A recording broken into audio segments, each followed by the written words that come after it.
Hello வணக்கம், இது உங்கள் சிவி ஜோன். எல்லாரும் எப்படி இருக்கீங்க? இப்போ பார்த்தீங்கன்னா லைவ்ல வந்துட்டு ஒரு சம்பவம் போது ரம்யா வந்துட்டு ஒரு தரமான அட்வைஸை வந்துட்டு விஜய் பார்வதிக்கு கொடுக்குறாங்க. ஏன்னா விஜய் பார்வதி மறுபடியும் கமருதீன் எவ்வளோதான் அசிங்கப்படுத்தினாலும் அரோராக்கண்டு கூட சேர்ந்து ரொம்ப ஒஸ்ட்டாக வந்து பிஹேவ் பண்ணாலும் திரும்ப அவங்க எதிர்பார்க்குறாங்க. ஏன்னா உண்மையாக லவ் பண்ணுறாங்க போல இருக்குது. எப்படியோ லவ் வந்துருச்சு போல இருக்குது, ரைட்ரா.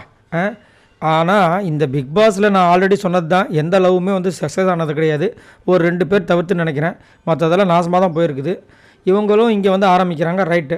இப்போ என்னென்னா இவங்க வந்துட்டு நம்ம ரம்யா வந்து சொல்கிறாங்க, இங்கே நீ வந்து யாரையும் நம்பாத, முதல்ல உனக்கு லவ் பண்ணணும்னு தோணுதா வெளியே போய் வச்சுக்கோ. ஏன்னா வெளியே வந்து கேமரா கிடையாது. இவங்க கேமராக்காக பண்ணுறாங்களா பண்ணலையான்னு உனக்கு தெரியாது, சரியா? நீ உண்மையாக லவ் பண்ணுறது எனக்கு தெரியுது, ஆனால் அதை நீ வெளியில் கண்டினியூ பண்ணிக்கோ. ஏன்னா உன்னோட லைஃப்பை வந்து நீ வெளியில் முடிவு பண்ணிக்கலாம். இங்கே வந்து நீ முடிவு பண்ண முடியாது. சுற்றி கேமரா இருக்கும்போது நீ என்ன வந்துட்டு நம்பி இது பண்ணுவேன். அதேமாதிரி இங்கே நீ வந்துட்டு ஏதோ ஒரு வகையில் ஃபேமஸ் ஆகிட்ட, சரியா? ஏதோ ஒரு வகையில் நீ ஃபேமஸ் ஆகிட்ட. அது நல்லதோ கெட்டதோ திட்டி ஃபேமஸ் ஆனியோ அதெல்லாம் வேறு. ஆனால் ஏதோ ஒரு வகையில் நீ ஃபேமஸ் ஆகிட்ட. அதனால் அதை அப்படியே கண்டினியூ பண்ணிட்டு போயிடு.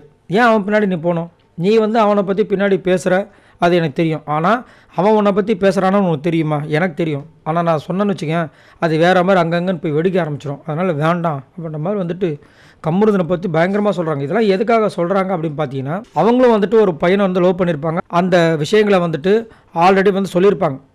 இந்த மாதிரி வந்து ஸ்டோரியில் என்னை ஒருத்தன் வந்துட்டு லவ் பண்ணான், அவனுக்காக நான் என் உயிரே கொடுக்கறதுக்கு நான் ட்ரை பண்ணேன், ஆனால் வந்து என்னை ஏமாற்றிட்டு போயிட்டான் அப்படின்னு. இப்போ என்ன சொல்கிறாங்கன்னா, 10 வருஷமாக லவ் பண்ணியிருக்காங்களாம்.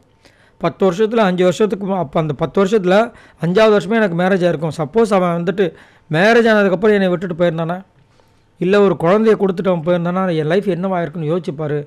ஸோ நீ வந்துட்டு அதை வந்து பார்த்துக்கோ. இங்கே எல்லோரும் சிரித்து பேசுவானுங்க, நம்ம தான் சொல்லுவானுங்க. ஆனால் ஒரு கட்டத்துக்கு அப்புறம் வந்து நம்மளை வந்து அழ வைப்பாங்க, அதை பார்த்து அவங்க ரசிப்பாங்க. அது வேண்டாம். நான் வந்து அதெல்லாம் அனுபவிச்சிருக்கேன். நான் ஒரு நாயை அப்படி தான் நம்பி ஏமாந்துட்டேன், சரியா? இனிமேல் நீ பண்ணாத. அதே மாதிரி நல்லா அழுதுரு. உனக்கு மைண்டுக்குள்ளே என்ன இருக்குன்னு, ஏன்னா எனக்கு புரியுது. உனக்கு பிடிச்சவங்க, அதை பிடிக்காதவங்க தின்னா உனக்கு பிரச்சனை இல்லை. பிடிச்சவங்களே உன்னை வந்து அசிங்கப்படுத்தும் போது கண்டிப்பாக அழுக வரும். நல்லா போய் அழு, பாத்ரூம்க்கு அழுவு. இல்லையா நைட் தூங்கும்போது பெட்ரூமில் வந்துட்டு பெட்ஷீட்டை போத்திட்டு அழு, தப்பே கிடையாது. அதே மாதிரி இங்கே வந்துட்டு உன்னை தவிர்த்து பார்க்கவும் 15 பேர் இருக்காங்க. யாரோ ஒருத்தரை பார்த்து அவங்கக்கிட்ட வந்துட்டு மனசை விட்டு பேசினா கரெக்டாக இருக்குன்னு தோணுச்சுன்னா அவங்கக்கிட்ட போய் பேசி அன்னையோட விஷயங்கள் அன்னையோட பேசி முடிச்சு விட்ரு. அடுத்த நாள் ஃப்ரெஷ்ஷாக ஸ்டார்ட் பண்ணு சொல்லிட்டு சூப்பராக பேசுகிறாங்க.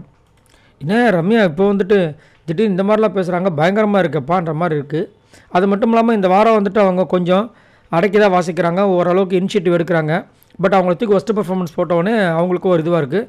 எல்லாமே வந்து முற்பகல் செய்யும் பிற்பகல் விளையுன்ற மாதிரி தான் எல்லாருக்குமே நடக்குது. விஜய் பார்வதி கூட ஏங்க இப்போலாம் கரெக்டாக தானங்க இருக்காங்க, அவங்களுக்கு ஏங்க இவ்வளோ பிரச்சனை வருதுன்னா முற்பகல் செய்யும் பிற்பகல் விளையும், இதுதான் வந்து பிரச்சனை. பட் தரமான ஒரு அட்வைஸ் கொடுத்துருக்காங்க. இதுக்கப்புறமா விஜய் பார்வதி ஒரு அதிரடியாக முடிவு எடுக்கணும். ஏன்னா அவங்க வந்து அன்றைக்கி இப்போ 2 நாளைக்கு முன்னாடி கேமரா முன்னாடி நான் கண்டுக்க மாட்டேன்னாங்க. திரும்ப கமருதீன் வந்துட்டு பேசணும். அவருக்கு வந்து எப்படின்னா 2 குதிரையை வந்து ட்ராவல் பண்ண ஆசைப்படுறாரு, அது பிரச்சனை, சரிங்களா? இவங்க ஒன்றும் குதிரை கிடையாது, சரிங்களா? மனுஷர். அப்படின்னும் போது அவங்களுக்கு ஒரு மனசு இருக்கும். ஸோ இதை பற்றி உங்களோட கருத்துக்களை சொல்லுங்கள்.